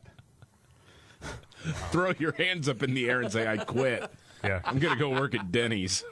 This is fair catch it. I can't return it. I'm just here. It's brilliant, man. When you got a senile president, it's built-in plausible deniability, right? He can't be held accountable for anything he said because he doesn't know what he just said. No. That's just it. Oh, well, that's not what I meant. Because I get numbers mixed up all the time. Because according to him, I think we've had over 300 million die from COVID. We have just very few people left. I wonder how the world translators do that to these guys. Who got the headset on, right? I mean, there was someone that made the comment that even the people that didn't speak English had to be confused by it all. Yeah, because they're translating it to their world leader or what, I mean, really, that's what I would really love to hear, the Japanese prime minister's interpreter, and just get that person's thoughts on what's that like. Yeah. To try to translate Joe Biden when he's on the struggle bus like that. Do you just whisper in his ear like, okay, look, I have no idea what he's saying. I'm sorry. He's incoherent. We're going to make a fortune off of this guy. I mean, really, that's all you got to say. Pretty much it. Yes. Yeah, but I would love to be privy to that. Yeah, that would be really interesting. One quick thing to make you feel like garbage today, but it's an uplifting story. This former soldier from Nepal, did you hear about this guy? Lost both legs to an IED in Afghanistan 13 years ago. Oh, jeez. Just made history by scaling Mount Everest. Wow. Do you see the look on Mackham's face? Yeah. What does that face say? You're like, you almost look mad. Well, no, I'm not. I mean, I'm more he just used special ashamed. prosthetics with spikes to help him climb. It's unbelievable that this guy was able to do that. It met with silence on the show. I'm just feeling my tactical love handles right now. Yeah, get winded walking the dog. You can. You can always turn that around. This is one step at a time. Golly. Always do it. I see stories like that. It's incredible. It really is. All right. A lot more to get to. Oh, there's a piece about Elon Musk and George Soros. Pretty funny. Then much more coming up. Van Camp and Robbins Show. Jamie Markley, David Van Camp, Scott Robbins. Wow, breaking news. David Van Camp. Big news. Ron DeSantis, the governor of Florida, is going to be announcing that he is running for president, and apparently he's going to do it on Twitter with an interview with Elon Musk. So Twitter has something called, if you're not familiar, Twitter Spaces. It's an audio platform. You can do live broadcast, essentially, on Twitter. And apparently they're going to be having a chat, and that is where the news is going to be breaking tomorrow evening. What time is this? 6 o'clock Eastern tomorrow evening. Wow. That's really interesting. The thing about Elon Musk, in interviews, he could be rather awkward. Uh-huh. Oh, yeah. Seen that a few times. Yeah. But he owns Twitter. Yeah. Yep. That's how awkward he is. Well, no, I'm just saying the dude's brilliant. I'm always interested to see what he has to say about whatever it is. But as far as just him being in an interview sometimes is sort of an awkward thing. Sometimes uncomfortable. Yeah, a little bit. Yeah, just sort of tense when I see it. It's like he's searching for the words, and there's a little hint of a stutter there. A little hint. Okay. I always think about it, the guy is so brilliant trying to make it make sense for everybody else. That may be what he's doing, yeah. And that may not be true. I guess that's the way I think he's an alien. I think he's not from this planet. We talked the other day what he said about George Soros, that he basically hates civilization. Yeah. And it came out Semitic. Oh, of that's course, Elon Musk. And so there was a whole piece in the Wall Street Journal that Elon Musk is right about George Soros and not anti-Semitic, and give all these reasons why, which I probably don't need to explain. But just interesting. The guy makes news all the time. I saw this, wanted to mention it real quick, with that news about DeSantis, because to be hitting the trail and it's going to be him versus Trump, and who knows how this is going to go. But thinking about Trump and all the different funny things he's said over the years, I saw Orkin release its annual list of cities with the most mosquitoes. I don't like mosquitoes. I forget where he was, where he's doing the speech, and there's mosquitoes all over the place. Yeah. And he was really getting bothered by it. I don't want mosquitoes around me. So, L.A. is number one for the third year in a row. Wow. Top cities for mosquitoes. Okay, followed by Chicago, New York City, Atlanta, Dallas, D.C., Philly, Detroit, Houston, and Charlotte, which I would not have guessed. I'm kind of surprised Florida's not in there. But me too. Yeah. I don't like those mosquitoes. I never did. This is the Markley, Van Camp, and Robbins Show. Okay, biggest story of the day, Dave. Biggest story of the day now to me is we have a time and a date that Ron DeSantis is going to be announcing he's running for president. And it's tomorrow, 6 o'clock Eastern, on Twitter, in a conversation with Elon Musk, which is very interesting to me. Very much so. Well, I think Elon Musk has said before that he was rooting for Ron DeSantis. Yeah. So I guess that's not as big a deal as how is Trump going to react to it. Mm-hmm. I think we're all waiting to see how that's going to go. Oh, yeah. It's going to be ugly, man. It is going to be ugly. No doubt about that. Okay, we got to get to another news update. And then, Robbins, you got your big three? Yep. The Scott Robbins trifecta coming up right here. All right. The Markley, Van Camp, and Robbins Show. I'm Jamie Markley, Gen Xer. David Van Camp, the Millennial, the sexy boomer, Scott Robbins. News update, David Van Camp. Well, the big news now is that it has been confirmed that Ron DeSantis is going to be announcing he is running for president. He's going to do it on what's called Twitter Spaces. It's an audio platform that you can use on Twitter. It's going to be a one-on-one, apparently, with Elon Musk. And that's where he's going to announce it. I've seen some people already saying, some of the people who say it's got to be Trump, only Trump, that's it, suggesting that Trump do the same thing, return to Twitter make his triumphant return to Twitter and hold a Twitter Spaces of his own at the same time. I don't get to dictate what Donald Trump does. I would say that would be a bad idea because you really do run the risk of being completely humiliated. I would agree with that. Mm-hmm. Because if, Trump is holding court somewhere, that could be interesting. But a lot of people have seen that before. Yeah. The interest for DeSantis, I would think, would be high, especially as he announces. Yeah. See how that's going to go. So, yeah, I don't think Trump should do that. You wait and see how he's going to counterattack. And how much is DeSantis going to talk about Trump in this announcement? I have no idea. I think he'll talk in vagaries without naming him. But if you're Elon Musk and you're conducting the interview, that's the elephant in the room, man. Oh, how do you not bring up Trump? Like to address it head on? No, we'll see. Yeah, that'll be interesting. I always find these stories interesting because as time goes on and more research is done, we're finding out more about diseases like Alzheimer's.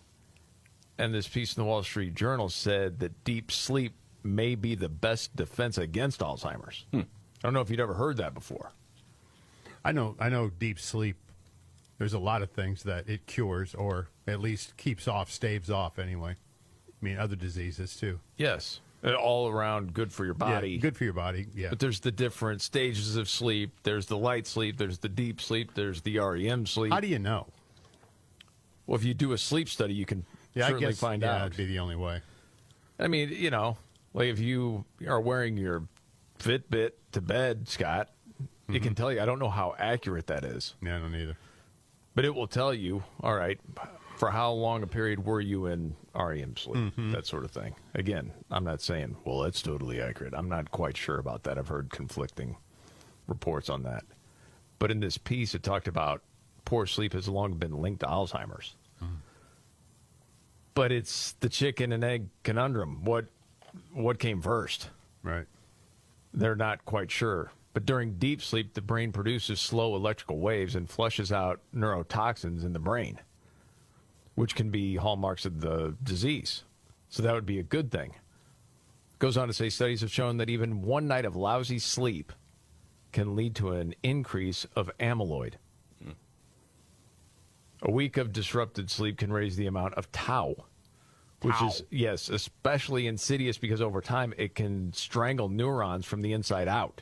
When I order Chinese, I order extra tau. It helps.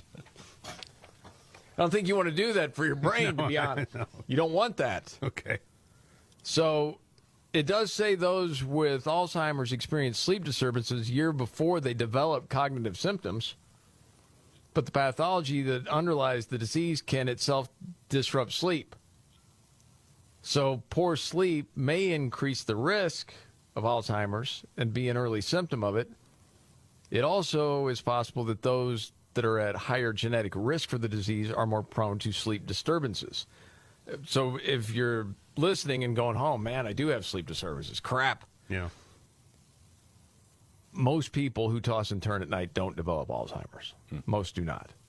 There are other genetic and lifestyle contributors, but sleep is one that can be actually modified. That's why they're looking at it. So we're following the old science on that one. Yeah. I bring this, you know what, I'm not going to bring up these stories anymore. I'm looking at you, Scott. You just have this worried look in your eyes. Well, I don't think I deep sleep enough. I'll tell you that. What? How do you come to that conclusion? The only thing is because I'm sometimes I'm kind of aware of a surrounding, but it'll be like that for an hour, and then the alarm will go off or something. I'll be like, I was sleeping, but it didn't feel like I was in a deep sleep. You know what I mean? I've had that before. Yeah, where you're kind of aware of the surroundings. You're like kind of conscious. Yeah. Do cats sleep in the bed with you? Not very often, no. Sometimes they're at the foot of the bed. But not anything. No, not like snuggled up with me. Well, but they're in the room, but they're jumping around and stuff. Well, sometimes, yeah. Okay. That can be a little disruptive. It can. Well, I don't know why you were making a mockery of snuggling with cats. Dexter, the cockeyed cat, snuggles with me every night. Yeah. Every night. My cats aren't really snugglers. Yeah. Yeah. Except when they get up in the chair with me. That's the only time. Welcome to Tuesday Cat Talk with Scott and Dave. David and I we can talk. Now, let can me talk tell you cats. about this sweater I made for one of my other kitties. All right, Robbins, you ready for your big three? Let's do it. All right, let's get to this. Are you ready? 1, 2, buckle my shoe. It's the 3 most important news stories of the day. I hit the trifecta. Well, at least according to Scott Robbins. It's the trifecta on the Markley, Van Camp, and Robbins Show. Every day at this time, Scott Robbins trifecta, always helped by his hero. I'm Casey Kasem. Hey, Casey. All right. Ready for your big 3 stories of the day? Yes. Casey? I'm ready. Okay, buddy. 3. Let's do it. Number 3, Hunter Biden's mistress wants Hunter to be jailed over the lack of child support payments. Yeah, she's done goofing with this thing. Hunter Biden's ex-stripper mistress asked a judge to arrest him for dodging court orders for child support. Wow. Apparently, he's not the disclosure part he wants no part of. Mm-hmm. He's been pushing this off forever. And she's like, enough already. I'm getting no money from this guy. She shares the 4-year-old daughter with him. Asked the court to, in a filing, to take action immediately as a way of enforcing the requirement to disclose his damn income and his assets. And he didn't want to do that because chances are he didn't pay taxes on any of it. Yeah, that's kind of the remarkable thing, too, because he's crying poorhouse. And I understand. Yeah. I mean, he's supposed to pay like $20,000 a month. A month, That's like an incomprehensible amount of money to me. But at the same time, when you're raking in millions of dollars, trading on the family name and whatnot, I suppose you can have that money and swing it. And he won't really disclose where the finances stand right now. No. But at the same time, when he did make a court appearance a couple weeks back, he flew in a private jet. Right. So, right. Yes. Hard to sell that whole poorhouse thing, isn't it? Right. Well, not only that, I mean, you got $500,000 a painting for your crappy paintings when you decided you wanted to be a painter, right? Mm-hmm. Get your butt to painting some more. Well, yeah. Right. Hey. Pay the child support. That's your kid, man. Well, and the thing is, it's all based on percentage of income as to what you pay in terms of support. Mm-hmm. I mean, you can't get blood from a turnip, so if you don't have the money, you don't have the money. But it's usually based on what they know to be your income. Again, man. And they don't know what your income is, and it may be less than he's supposed to be paying.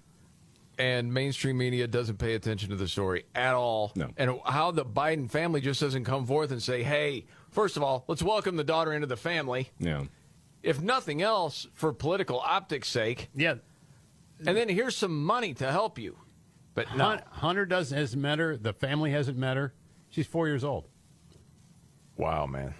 By the way, really Hunter's sad. got a ton of jobs. I mean, he works for China, the Ukraine, Russia. I don't get it. Yeah. We're getting closer and Money closer all over to the number damn 1. place. Yeah. Scott Robbins trifecta top 3 of the day up to number 2. Number 2, Georgia Democrat is blasting the party for prioritizing illegals over black people. Yeah, Misa Maynor is the representative named, and she posted a video on Twitter. She did this Saturday and laid out a pretty damn convincing case here. To wrap it up, she said, it's ironic. I say every election year, I hear Black Lives Matter, but do they? I see every other minority being prioritized except black children living in poverty that can't read.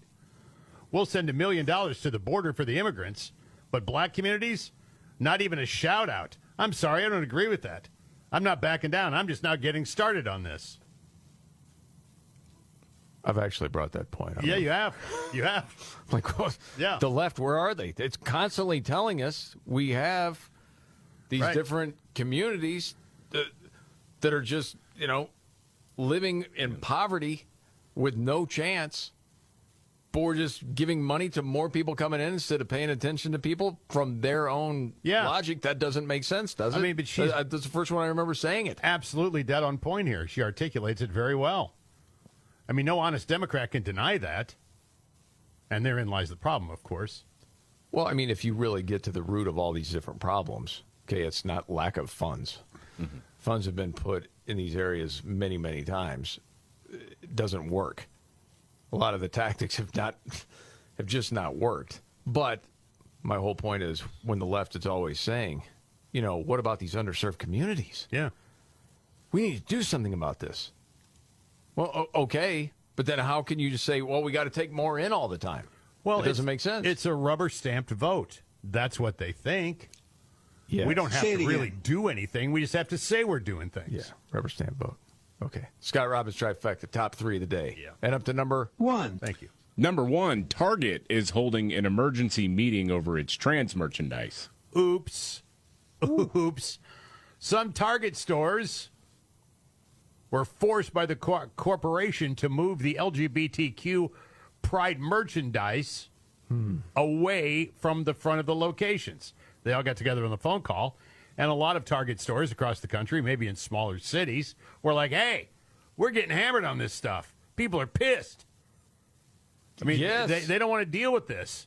And you're telling me I have to do this as a franchisee? Go pound sand. I don't want to do it.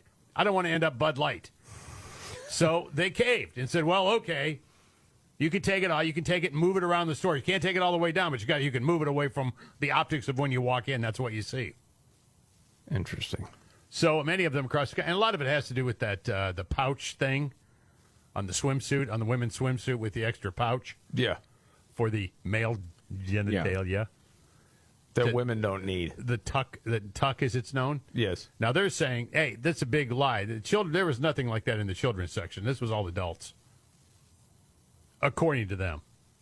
According to Target today. We never marketed this for kids. Now we have kids merch. Yes, they did. We have kids merch, but we don't have the tuck swimsuit. Okay. That's what they're saying. Way to split hairs on that one. Well, exactly. Yeah. But these stores are getting blowback, and they're like, our customers hate this. Well, don't you think that this is, we've talked about this several times, this is the one topic where the far left really outkicked it. Yeah. Where most reasonable people are like, okay, enough. Yes. Okay, you just can't one day decide you're going to be a boy when you're a female. It doesn't work that way, or vice versa. And the This is madness. franchisees are very much like the Bud Light guys. They're like, hey, they gave us no time on this. They said, here's the way it's going to work. Here it is. Do it. Right. And we didn't. There was nowhere to voice any opposition at all.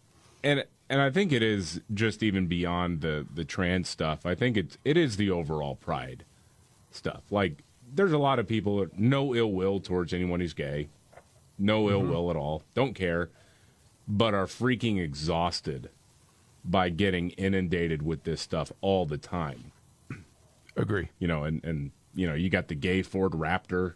Did you see that? I think that was from a year ago or so. But yeah, it's a rainbow pickup truck. And yes, you got Dave Rubin did a hilarious piece on that. Saying my husband wouldn't drive that. You got that. It's just like, okay, we get it. All right. Yes. Now stop. Exactly. That's it. I'm beginning to realize it's time for a change. Well, it seems to be so. Yes, Casey. And there you have it. Okay. You know, he's wise. He's dead, but he's wise. Yes, the Scott Robbins trifecta, top 3 of the day. Great job, Scotty. As always. Thanks, Casey. Okay, we got to get to a news update. Thank you. Yeah. You bet, man. Also, Nimrod's in the news. Straight ahead right here. Goodbye. All right. The Markley, Van Camp, and Robbins Show. Jamie Markley, David Van Camp, Scott Robbins. News update, David Van Camp. Well, driving the news now, Ron DeSantis is going to be announcing he's running for president tomorrow evening on Twitter in a conversation that you can hear between him and Elon Musk. 6 o'clock Eastern. Fascinating way to announce. Yeah. Okay, so what is going to be the takeaway from the left? You know, Elon Musk, bad. Ron DeSantis, bad. Mm-hmm. There's going to be a whole lot of bitterness and anger and all of that stuff. Racist, anti-trans. Sure, yeah. I mean, it's the same old tired talking points over and over again. But will there be the take from the left, he's actually worse than Trump? It's already happened. Oh, yeah. Yeah, I think that's going to be the big deal, isn't it? There was a piece, now I can't remember where it was from, but it was last week that ran that, yes, DeSantis is the worst possible. I mean, this is the problem that I was warning liberals about, and I think we all were for years. Hey, if you keep calling one guy Hitler over and over again, mm-hmm. it's kind of hard to turn around and then say, but somebody else is even more literally Hitler. It doesn't make any sense. You're just clowns. Right. And a lot of them can't go to Satan because they're friends with Satan. Right. You tell by their actions. You can't do that if you're having dinner with them. Yeah. Mm-hmm. Okay. All right, I think it's time for Nimrod. Roll it out. Let's go. When the going gets tough, Damn it, this is too hard. the dumb get dumber. All right, Ian. It's Nimrod's in the News on the Markley, Van Camp, and Robbins Show. I love the poorly educated. All right. Nimrod's in the News. All right, a little contest. David, Scott, if you want to play, you got to keep track of how many people involved. Okay. Oh, wow. All right, as we get into this. 4 kids in Maryland caught driving around in 2 different stolen cars last week. They were teenagers. 2 adults were with them. That was an 18-year-old and a 21-year-old. Turned out they'd also just stolen stuff from a nearby store. The 2 adults got thrown in jail. The 4 kids were charged as juveniles. So that's 6 arrests, but we're just getting started. Okay. The kids had to get picked up at jail by a guardian. And when the guardian showed up, the car she was in was also stolen. There were 3 women in it, and a guy was driving. God. Cops thought it might be hot because the back window was smashed.